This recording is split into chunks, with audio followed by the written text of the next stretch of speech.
The Game of Life and How to Play It by Florence, Scovel, Shinn. Chapter 9, Perfect Self-Expression, or The Divine Design. No wind can drive my bark astray, nor change the tide of destiny. There is for each man perfect self-expression. There is a place which he is to fill, and no one else can fill, something which he is to do, which no one else can do. It is his destiny. This achievement is held, a perfect idea in divine mind, awaiting man's recognition.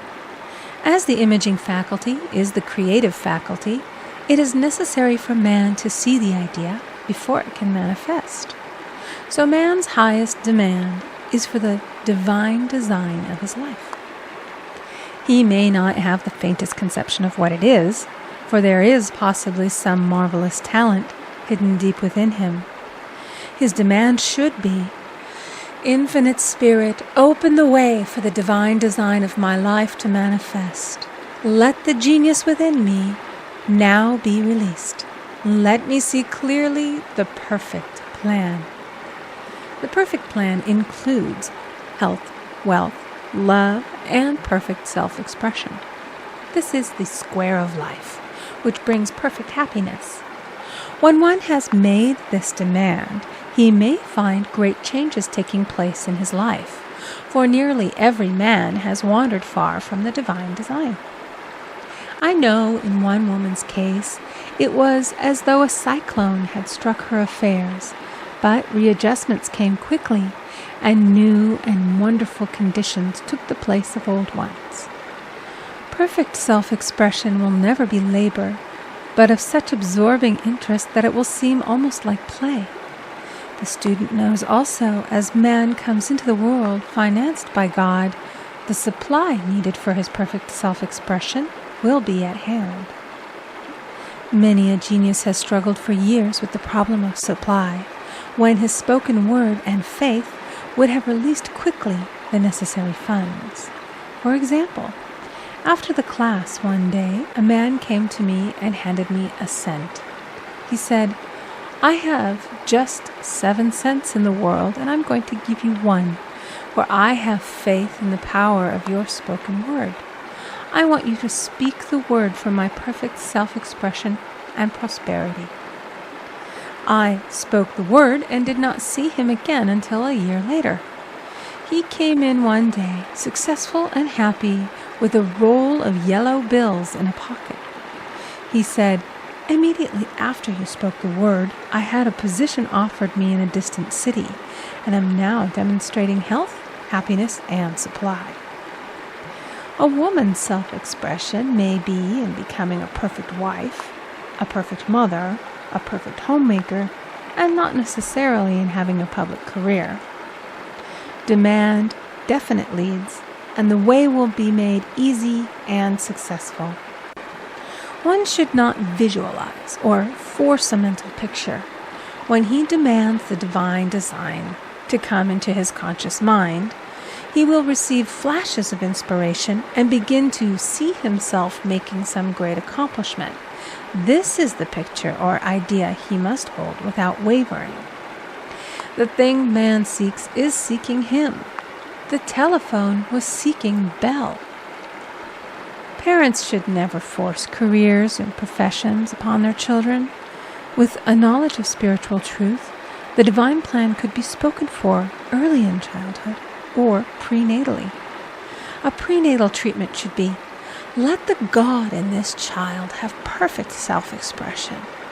Let the divine design of his mind, body, and affairs be made manifest throughout his life, throughout eternity.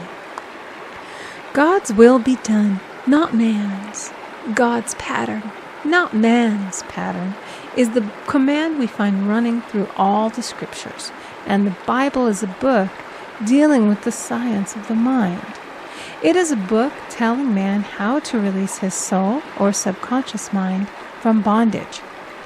The battles described are pictures of man waging war against mortal thoughts. A man's foes shall be they of his own household. Every man is Jehoshaphat, and every man is David, who slays Goliath, mortal thinking, with the little white stone, faith. So man must be careful that he is not the wicked and slothful servant who buried his talent. There is a terrible penalty to be paid for not using one's ability. Often, fear stands between man and his perfect self-expression. Stage fright has hampered many a genius. This may be overcome by the spoken word or treatment.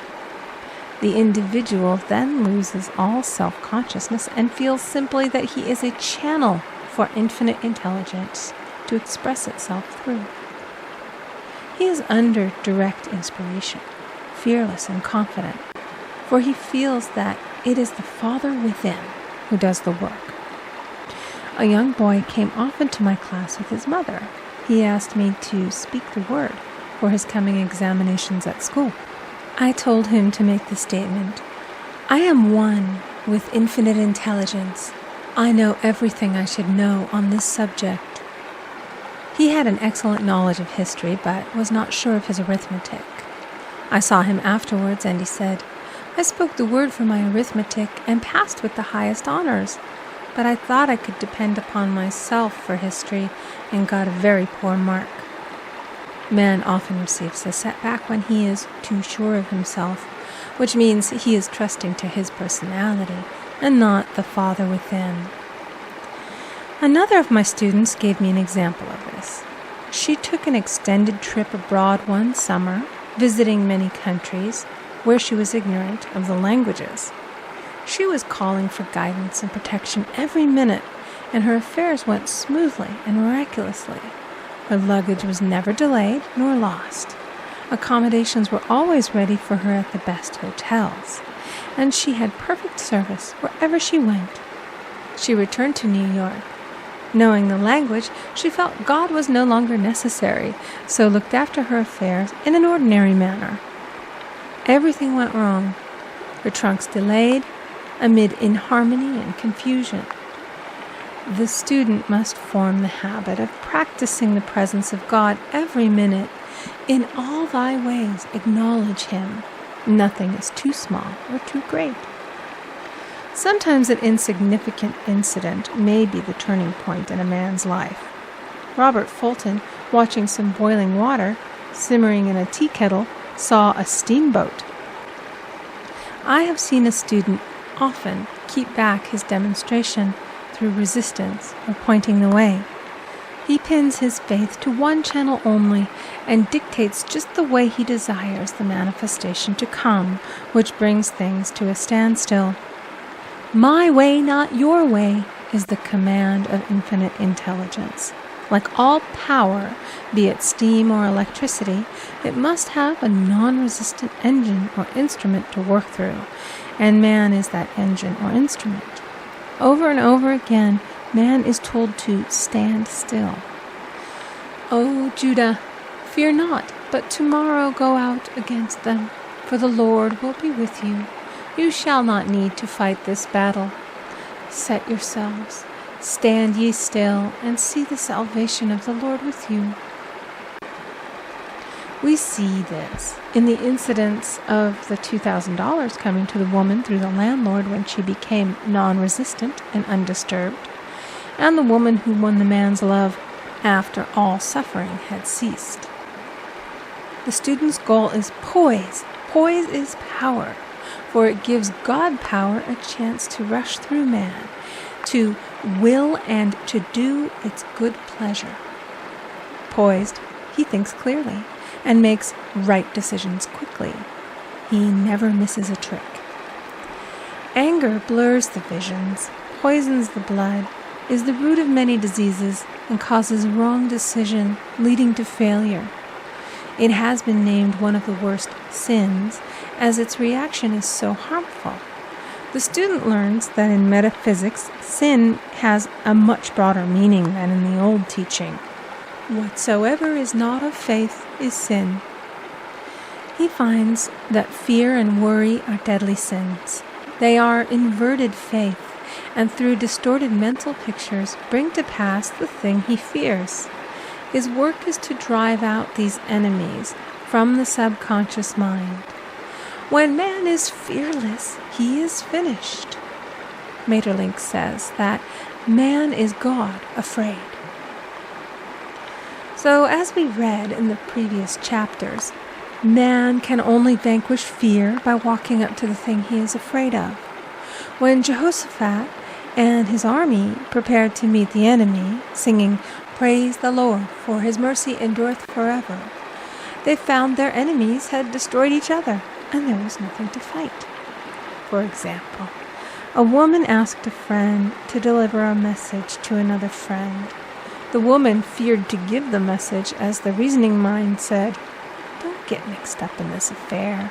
Don't give that message."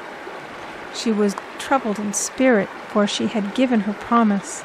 At last she determined to walk up to the lion and call on the law of divine protection. She met the friend to whom she was to deliver the message. She opened her mouth to speak it when her friend said, "So-and-so has left town." This made it unnecessary to give the message, as the situation depended upon the person being in town.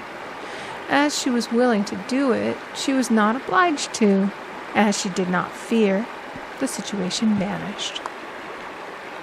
The student often delays his demonstration through a belief in incompletion.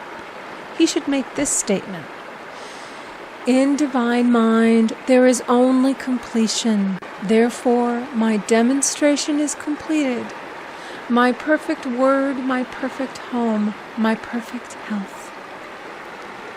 Whatever he demands are perfect ideas registered in divine mind and must manifest under grace in a perfect way. He gives thanks he has already received on the invisible and makes active preparation for receiving on the visible. One of my students was in need of a financial demonstration. She came to me and asked why it was not completed. I replied, "Perhaps you are in the habit of leaving things unfinished, and the subconscious has gotten into the habit of not completing. As the without, so the within." She said, "You are right. I often begin things and never finish them. I'll go home and finish something I commenced weeks ago, and I know it will be symbolic of my demonstration." So she sewed assiduously, and the article was soon completed. Shortly thereafter, the money came in a most curious manner. Her husband was paid his salary twice that month. He told the people of their mistake, and they sent word to keep it. When man asks, believing, he must receive, for God creates his own channels. I have been sometimes asked, suppose one has several talents. How is he to know which one to choose? Demand to be shown definitely. Say, "Infinite Spirit, give me a definite lead. Reveal to me my perfect self-expression. Show which talent I am to make use of now." I have known people to suddenly enter a new line of work and be fully equipped with little to no training, so make the statement, "I am fully equipped for the divine plan of my life," and be fearless in grasping opportunities. Some people are cheerful givers, but bad receivers. They refuse gifts through pride or some negative reason, thereby blocking their channels, and invariably find themselves eventually with little or nothing. For example, a woman who had given away a great deal of money had a gift offered her of several $1,000s. She refused to take it, saying she did not need it. Shortly thereafter, her finances were tied up, and she found herself in debt for that amount. Man should receive gracefully the bread returning to him upon the water. Freely ye have given, freely ye shall receive. There is always the perfect balance of giving and receiving, and though man should give without thinking of returns, he violates law if he does not accept the returns which come to him, for all gifts are from God, man being merely the channel. A thought of lack should never be held over the giver. For example, when the man gave me 1 cent, I did not say, "Poor man, he cannot afford to give me that." I saw him rich and prosperous, with his supply pouring in. It was this thought which brought it.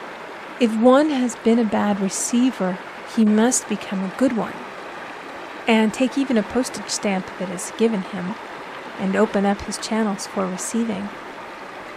The Lord loveth a cheerful receiver, as well as a cheerful giver. I have often been asked why one man is born rich and healthy and another poor and sick. Where there is an effect, there is always a cause. There is no such thing as chance.